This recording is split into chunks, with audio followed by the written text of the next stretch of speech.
दुष्यंत कुमार की यह कविता है कि मरघट पे भीड़ है या मज़ारों पे भीड़ है, अब गुल खिला रहा है तुम्हारा निज़ाम। और कहते हैं शहर में पहले आप कहने में ट्रेनें छूट जाया करती थी। यहाँ जब दोस्त से नाराज़ होते थे तो उसे आप कह के पुकारने लगते थे। अभी भी हमारे इलाके में अभिवादन करने को जय राम जी की राम राम जय सिया राम कहते हैं। कोरोना ने दुनिया में बहुत कुछ बदल दिया है, इंसानियत भी उसका शिकार हुई है। रवायत तो यही रही है कि ज़िंदगी में जिनसे रिश्ते ख़राब भी रहे हों, मरने के बाद उनकी भी मिट्टी में शरीक होते हैं।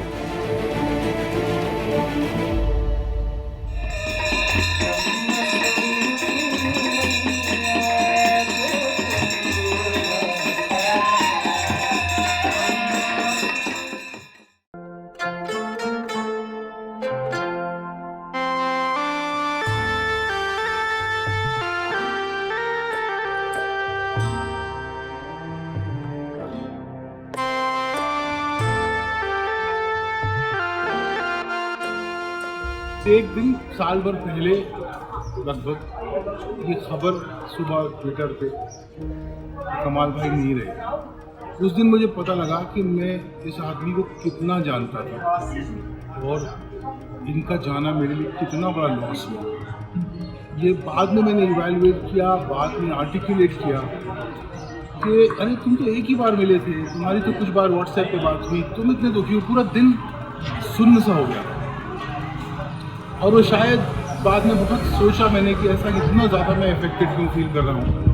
तो मुझे समझ में आया कि I used to see a lot of hope and courage and inspiration in that कि एक ग्राउंड रिपोर्टिंग का जो पत्रकार होता है उसका इतना मुश्किल काम होता है कि वो अपनी स्टोरी बना के उसको एडिट करके रिवर्ट करके चेंज भी नहीं कर सकता। वो अर्जेंट की जाती है रिपोर्टिंग और उसमें भी कभी भी कोई बायस नहीं दिखा। एक आदमी हमेशा एब्सोल्युटली अनबायस्ड रिपोर्टिंग ग्राउंड से करता था और उनकी ज़रूरत थी बहुत ज़्यादा पत्रकारिता को। इस समय कमाल भाई को बहुत सारा प्यार, उनके परिवार को बहुत सारा। जब कमाल साहब के पेरेंट्स ने उनका नाम कमाल रखा था तो शायद उन्होंने ये सोचा ही नहीं होगा कि क्या कमाल की पर्सनैलिटी कमाल की होगी। कमाल के हस्बैंड, कमाल के पिता, कमाल के जर्नलिस्ट, कमाल के इंसान और कमाल के दोस्त। कमाल, वाह कमाल, तुम बहुत याद आओगे। कमाल भाई को याद करते हुए मुझे एक रोचक बात याद आती है कि मेरी पुलिस की काफ़ी लंबी नौकरी हो गई थी 2015 तक, मतलब करीब 20 साल की नौकरी हो गई थी। और मेरे मन में ये एक बड़ी अपूर्ण इच्छा थी कि कभी कमाल भाई मेरी बाइट लें या टिक टैक करें। इंटरव्यू तो खैर बहुत बड़ी बात थी, लेकिन मुझे 20 साल की सर्विस में ऐसा सौभाग्य नहीं मिला। मैं ATS चीफ था तो बहुत सारे आतंकवादी पकड़े, फिर भी कमाल भाई नहीं आए बाइट लेने के लिए। बहुत बड़े जासूस भी पकड़े, फिर भी कमाल भाई नहीं आए। तो हमको लगा पता नहीं कमाल भाई से हमारा सौभाग्य कब होगा कि वो हमको ऑन स्क्रीन हमारी मुलाकात उनकी हो। फिर मैंने देखा कि मैं ATS में था तो एक प्रोजेक्ट हमने शुरू किया जिसमें ऐसे लड़के लड़कियां जो टेररिज्म की ओर थोड़ी से बढ़े थे उनका डीराडिकलाइजेशन प्रोग्राम शुरू किया। और कमाल भाई की जो उसमें रुचि थी, तब मेरे समझ में आया कि वो हमेशा सोशल इश्यूज़ को बहुत अच्छे से समझते थे। मैं बाद में 112 में रहा तो वहाँ भी बहुत सारे सोशल इश्यूज़ थे, तब भी देखता था। तो मैं कहना ये चाह रहा हूँ कि कमाल भाई नॉर्मल रिपोर्टिंग तो करते ही थे, लेकिन उनकी सबसे बड़ी बात ये थी कि कोई सामाजिक मुद्दा उसको किस तरीके से रिपोर्ट करना है, उसको किस संवेदनशीलता और संजीदगी के साथ रिपोर्ट करना है, जिससे कि सत्य भी आए सामने, लेकिन उसका समाज के ऊपर प्रभाव, इम्पैक्ट क्या होगा, इसका वो बहुत ध्यान रखते थे। अगली पीढ़ी के लिए वैसे भी समाज में बहुत कम रोल मॉडल्स रह गए हैं और कमाल भाई जैसा रोल मॉडल का समाज में ना होना ये अगली पीढ़ी के जर्नलिस्ट के लिए बहुत बड़ा जो है नुकसान है। लेकिन मैं ये चाहती हूँ कि यूनिवर्सिटीज़ में, जर्नलिज्म मास कम्युनिकेशन डिपार्टमेंट्स में एथिक्स ऑफ जर्नलिज्म का जो एक पेपर होता है उसमें कमाल भाई के ऊपर एक चैप्टर ज़रूर होना चाहिए अगली पीढ़ी को, ताकि लगे कि भाषा क्या चीज़ होती है, कंटेंट कैसे बनाया जाता है और सबसे बड़ी चीज़ नीयत की, कि अच्छी नीयत से एक चीज़ जब प्रेजेंट की जाती है तो उसका असर समाज पर कुछ अलग ही होता है। हमने नौकरी शुरू नहीं की थी जब हमारी मुलाकात हुई थी पहली बार, और उसके बाद हमने शुरुआती 3 नौकरियां एक साथ की हैं। 1987 में शुरू हुआ ये सिलसिला, और ज़िंदगी में तो लगातार हम साथ रहे हैं, इतने कि अभी मुझे तो आज तक ये महसूस नहीं होता है। मुझे बहुत बड़ा सदमा लगा, झटका लगा, लेकिन कमाल नहीं है ये मुझे नहीं लगता है, क्योंकि वो जैसे दोस्त थे, जिस तरह वो हमारी ज़िंदगी में शामिल हैं, वो कहीं जाते नहीं हैं। ज़िंदगी उनके अंदर से जो निकलती थी, जो चमक थी, वो निकलती थी।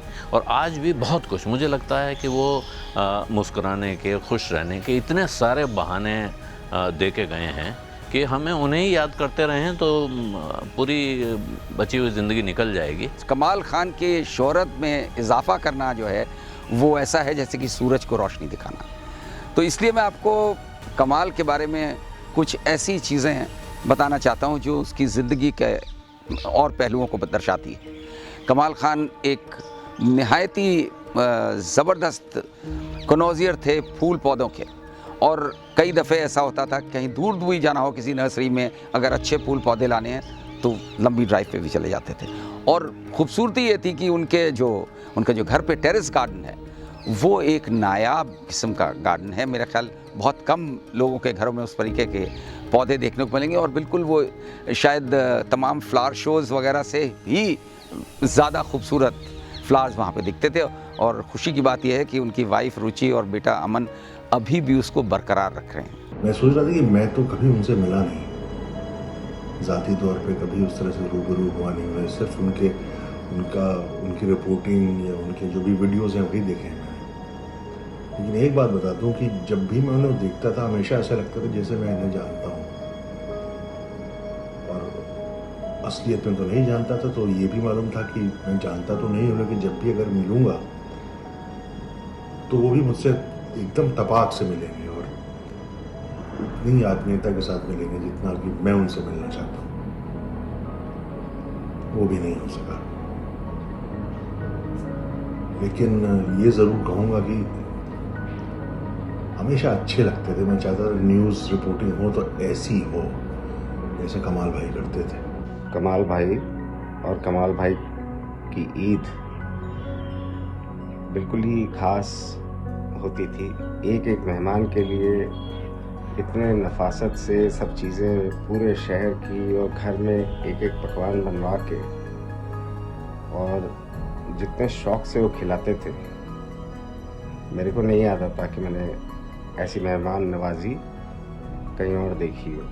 दिवाली पे भी जो लाइटिंग करते थे अपने घर में, मेरे ख्याल से वैसी लाइटिंग भी कोई नहीं करता। फिर उनका घर रखने का तरीका, एक एक सामान चूज़ करके, एक प्रोफेशनल इंटीरियर डेकोरेटर से ज़्यादा उनको नॉलेज थी। कमाल की खूबसूरती का एक और पहलू जो शायद आप लोग वाकिफ़ ना हो या बहुत लोग वाकिफ़ ना हो, कैलीग्राफी, उर्दू में ख़त्ताती जिसे कहते हैं। ये भी मुझे ऐसे पता चला कि मेरे बेटे की शादी का सेहरा जहन में आया कि इसको लिख के और उसके बाद उसको प्रिंट करवा लेंगे। तो लिखने के लिए हमने कमाल से कहा। हमें ये पहलू नहीं मालूम था कि उनकी कैलीग्राफी में और ख़ास तौर से उर्दू की कैलीग्राफी में इतनी महारत थी कि वो उसने जो पहला पेज लिखा, पहला सफ़ा लिखा, हम और वाइफ दोनों एकदम भौचक्का रह गए कि ये हाथ का लिखा हुआ है। हमको लगता है कि वो हर रिपोर्ट के पहले वो बहुत अपने को प्रिपेयर करते। देखिए, एक बार आप कोई बात अगर मुंह से निकाल दें, वो कैजुअल अप्रोच में कभी न्यूज़ का काम किए नहीं। वो बहुत अध्ययन भी करते थे, और जो टोटली इन्वॉल्व होता है विभिन्न धर्मों में, यहाँ के हर पंथ के बारे में वो जानना ये एक अपने आप में बड़ी बात है। वो तभी होगा जब आपका हृदय निर्मल हो, तभी आप सबको एकोमोडेट कर सकते हैं। नहीं तो हम तो ज़्यादातर लोगों को देखते हैं बाइसिंग रहती है। तो संभवतः यही कारण है कि बहुत न्यूट्रल होके, और जैसे जो संस्कृत के श्लोक वगैरह रामायण की चौपाइयाँ बोलते थे, इतना शुद्ध बोलते थे, तो ये आदमी के बिना डेडिकेशन के नहीं होता है। जैसा कि उनके विचार थे, वो ये विचार सर्वजन सुखाय सर्वजन हिताय रहा। और जब भी कोई भी प्रसंग चलता था तो ऐसे ढंग से पूछते थे जैसे किसी प्रकार का कोई भी जिसमें समरसता हो, द्वेषता न हो, द्वेष न हो, चाहे वो विरोधी बात क्यों न हो। कहीं कहीं ऐसी स्थिति आई, राम जन्मभूमि बाबरी मस्जिद विवाद के बीच में खींचातानी की स्थिति आई, लेकिन उन्होंने अपनी कमाल दिखा दी और न रहने पर उनके प्रति हम लोगों ने श्रद्धांजलि, पुष्पांजलि उनकी स्मृति में दी।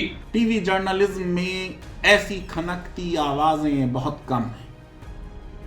कमाल खान की आवाज़ जब कानों में पड़ती थी, आप घर के किसी भी कोने में हो, अपने आप टीवी की तरफ आपके कदम पड़ने लगते थे। जिस तरह की अपनी स्क्रिप्ट पर कमाल रिसर्च करते थे, वो काबिल-ए-दाद है। क्या वो लखनऊ में बसे थे कि लखनऊ उनमें बसा था, ये कहना बहुत मुश्किल था।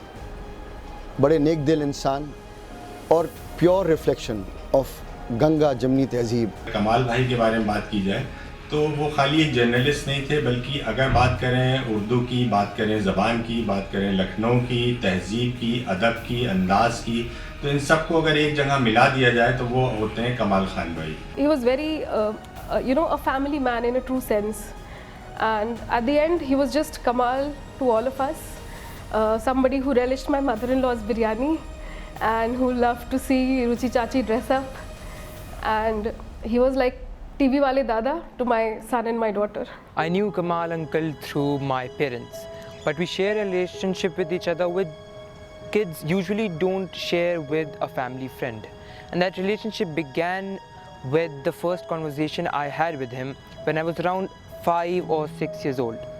At the time I used to watch a TV program called Akbar a lot, and that arose a question in my consciousness, and I asked my mother, Mummy, क्या अकबर अपना नाम पढ़ के नमाज अदा करता था, Allahu Akbar?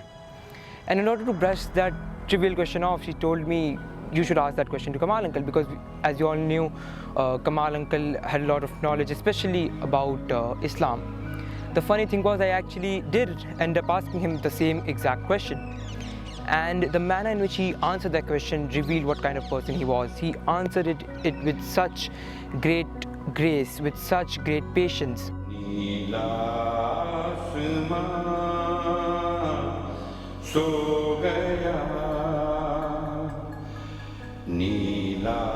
आसमां सो गया हो, आंसुओं में चांद डूबा, रात मुरझाई,